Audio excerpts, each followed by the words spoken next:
Mela, l-ewwel qed nispera li tinsabu tajbin, video log qasir li ħassejt li kelli nagħmilhom biex nagħti reazzjoni tiegħi rigward id-deċiżjonijiet illi ttieħdu mill-eżekuttiv tal-Malta Football Association li niktek minnhom wara nofsinhar. Qabel xejn nixtieq nibda billi nifraħ lil Hamrun Spartans għar-rebħ tal-kampjonat. Kienet ġlida tajba bejn Hamrun u t-tim li nżommija u jiena Hibernians, biss naħseb li fl-aħħar mill-aħħar l-aħjar tim rebaħ.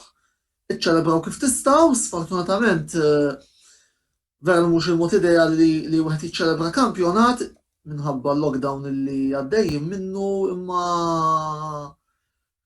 iċċelebraw kif tistgħu u kunu kburin bil-wirja illi u bl-istaġun li tawkom il-Benjamini tagħkom. Proset ukoll tmur lil Hibernians illi vera ġejna t-tieni imma bqajna hemmhekk sal-aħħar u minkejja il-saying finishing second is finishing last tajjeb ninnotaw illi daw l-aħħar 3 snin li Stefano Sanderra coach irraħal ġejna it-tieni, it-tielet u t-tieni, jekk ma nistejjer żbaljat, Volderi sa fl-aħħar 3 snin taħt Sanderra qatt ma ġejna l-isfel mit-tielet li Volderi xorta waħda għat-tim ta' Hibernians huwa riżultat pożittiv u wieħed jittama li nibdew nibnu wkoll il-qudiem b'dan ir-riżultat. Biss jiena nħoss li jekk fis-sular ta' fuq l-affarijiet għal darba kienu plain sailing u minn ta' kontroversi, fis-sular t'isfel hemm naqra ta' pudina x'wieħed issa jsolvi. Mela, ir-regolamenti tal-Malta Football Association qalu hekk. Kampjonat biex ikun validu irrid ikun tlesta 75% minnu. Għaldaqstant, il-Premier, il-verdetti jidher li se jkunu hekk. Hamrun Champions, Hibs, it-tim li ġittilet il-Gżira u t-tim li ġirraba bil-Kirkara għall-Europa League jew għall-Conference League u Sengli Athletics, Lee Athletics, Taxi Rainbows u Zejtun Corinthians ġew relegati. Minna l-oħra s-sitwazzjoni fiċ-Challenge League hija li il-75% ma ntmessewx, ma ntlaħqux għaldaqstant. Ir-riżultat, il-verdett, la ħajpremja lil Marsa, la ħajpremja lil Pembroke u għad eċċezzjoni ta' Ormi illi kienu ġew matematikament relegati għall-Leviċer League tal-istaġun li ġej, la se jirrelega it-timijiet l-oħra li kienu fil-pożizzjonijiet ta' naħa t'isfel tal-klassifika f'dak il-perjodu li jekk minister żbaljat kien hemm St. George's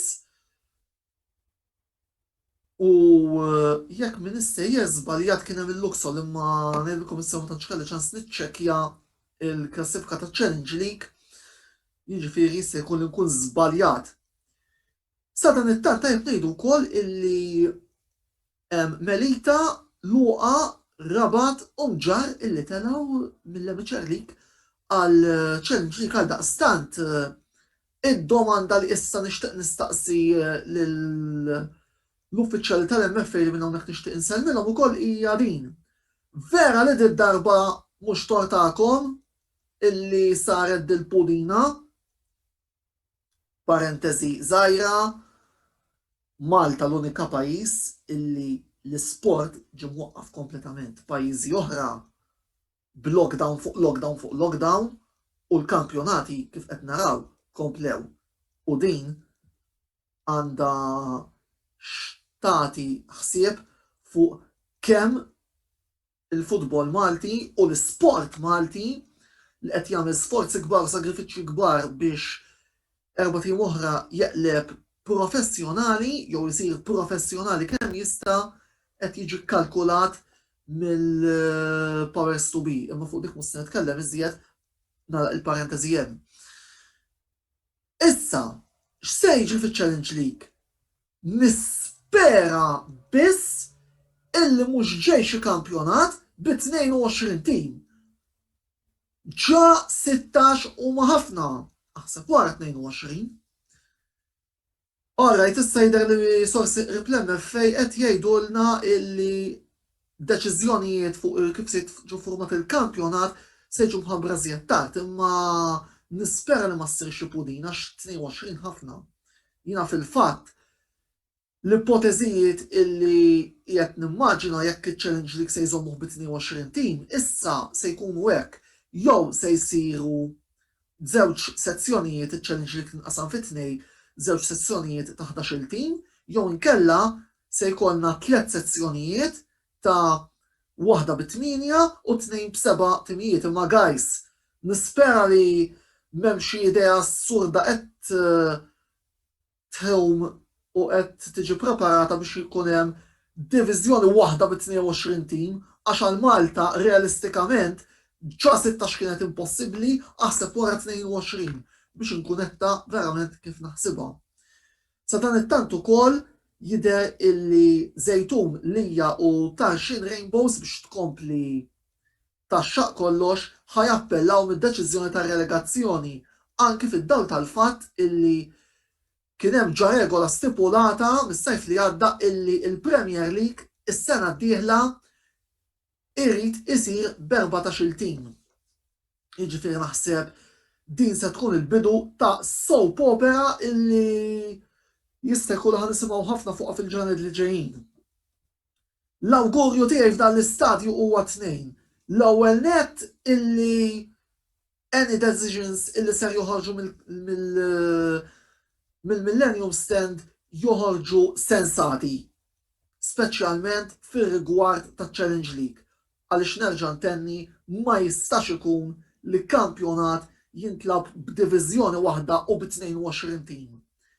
U t-tieni nett naħseb li huwa l-awgurju illi kull partitarju illi bħali iħobb jitla jsegwi lit-tim tiegħu fil-ground meta jkun possibbli qiegħed jispera illi s-sitwazzjoni tiġi rilaxxata mill-aktar fis possibbli, forsi l-istaġun li ġej nibdew b'xi tip ta' attendenza fl-istadiums tagħna għaliex il-partitarji bħalma jgħidu il-ħbib tagħna tas-South End Corner minn hawnhekk nixtieq insellmilhom u nuri l-apprezzament tiegħi għall-isforzi għalkemm vani li ppruvaw jagħmlu biex ikun hemm xi tip ta' tendenza fil-ground, post il-partitarju huwa fil-ground u l-futbol mingħajr il-partitarji mhuwa xejn.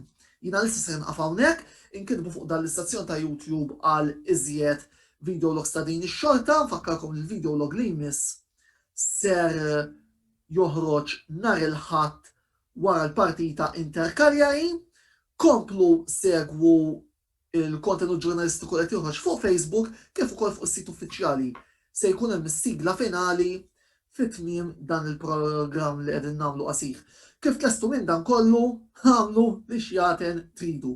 Il-kumplament tal-weekend it-tajjeb ħbieb u nisperaw illi toħroġ deċiżjoni sensata rigward il-futur tal-kampjonat u tal-futbol lokali għaliex ġarajna biżżejjed fares u naħseb ħadd minnu ma jixtieq li jkun hemm iżjed fares fejn jidħol l-isport lokali. Ħudu ħsieb.